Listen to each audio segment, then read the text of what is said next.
આકાશવાણીનું આબુજ કેન્દ્ર છે. પ્રસ્તુત છે પ્રાસંગિક. વિષય છે લુઈ બ્રેઇલ પુણ્યતિથિ.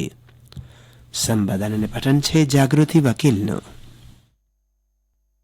ન હોવા છતાં પોતાના કામથી રોશની ફેલાવી ગયેલા લોકોની વાત આવે ત્યારે સામાન્ય રીતે હેલન કેલર અને જેના નામ પરથી વિશ્વ અંધત્વ દિનની ઉજવણી થાય છે તે બ્રેઇલ લિપિના શોધક લુઈસ બ્રેઇલનું સ્મરણ કરાય છે.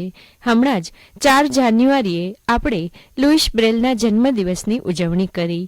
આજે 6 જાન્યુઆરીએ લુઈસ બ્રેઇલની પુણ્યતિથિ છે. 4 જાન્યુઆરી 1809માં ફ્રાન્સના કોપરેવ ખાતે જન્મેલા લુઈ બ્રેઇલે માત્ર 5 વર્ષની ઉંમરે અકસ્માતે પોતાની દ્રષ્ટિ ગુમાવી દીધી. લુઈએ દ્રષ્ટિ ગુમાવ્યા બાદ પણ 2 વર્ષ સુધી પોતાની જૂની શાળામાં શિક્ષણ મેળવવાનું જારી રાખ્યું, પરંતુ માત્ર સાંભળવાના આધારે તેઓ તેમાંથી વધુ કંઈ શીખી ન શક્યા અને તેમનો રઘવાટ વધવા લાગ્યો.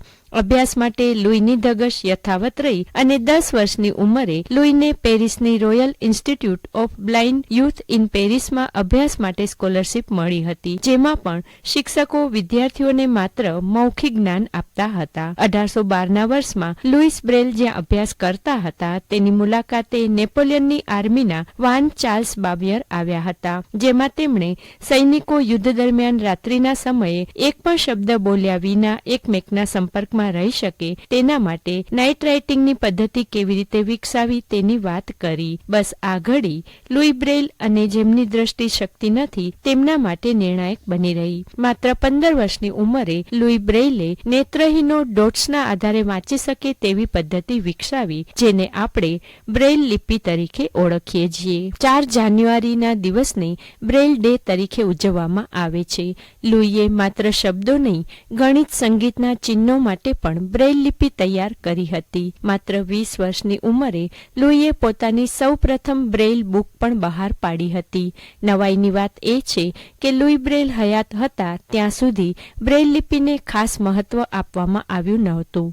બ્રેઇલ લિપિ અગાઉ પ્રજ્ઞાચક્ષુઓના અભ્યાસ માટે હોય સિસ્ટમ હતી, પરંતુ તેમાં સરળતા ઓછી અને ગૂંચવણ વધુ હતી. 1852ના વર્ષમાં લુઈ બ્રેઇલનું 43 વર્ષે અવસાન થયું અને 16 વર્ષ બાદ બ્રેઇલ લિપિ વિશ્વભરમાં ખ્યાતિ મેળવવા લાગી. બ્રેઇલના મૃત્યુના 100 વર્ષ બાદ એટલે કે 1952ના વર્ષમાં આ લિપિને પ્રજ્ઞાચક્ષુઓ માટેની અધિકૃત લિપિ તરીકે સ્વીકારવામાં આવી હતી.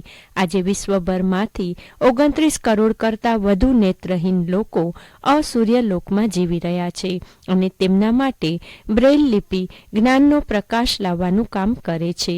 ભાનુપ્રસાદ પંડ્યાના કાવ્યની એક પંક્તિ છે, દેખ્યાનો દેશ ભલે લઈ લીધો નાથ, પણ કલરવની દુનિયા અમારી. લુઈ બ્રેઇલના કારણે પ્રજ્ઞાચક્ષુઓ માટેની દુનિયા હવે કલરવ પૂરતી મર્યાદિત રહી નથી.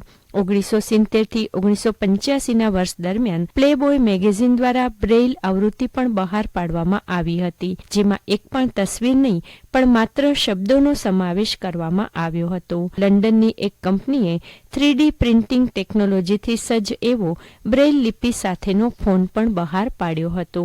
પ્રજ્ઞાચક્ષુઓ કોઈની પણ મદદ વિના ફોનનો ઉપયોગ કરી શકે તેવી વિશેષ તકેદારી રાખવામાં આવી હતી. વર્ષ 2015માં મૈસૂર રેલવે સ્ટેશનમાં પ્રજ્ઞાચક્ષુ માટે બ્રેઇલ લિપિમાં વિશેષ મેપ તૈયાર કરવામાં આવ્યો છે. આ રેલવે સ્ટેશનમાં કેબિનેટનું કેન્ટીનનું મેનુ પણ બ્રેઇલ લિપિમાં છે. લુઈએ તૈયાર કરેલી બ્રેઇલ લિપિમાં 12ની જગ્યાએ ફક્ત 6 બિંદુઓનો ઉપયોગ કરીને 64 અક્ષર અને ચિહ્ન તૈયાર કર્યા.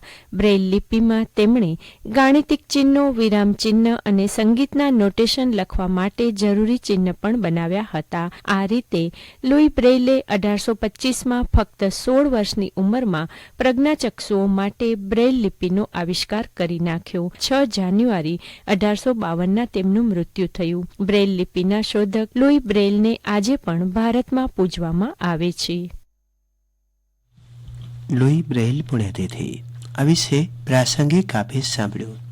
સંપાદન અને પઠન હતું જાગૃતિ વકીલનો.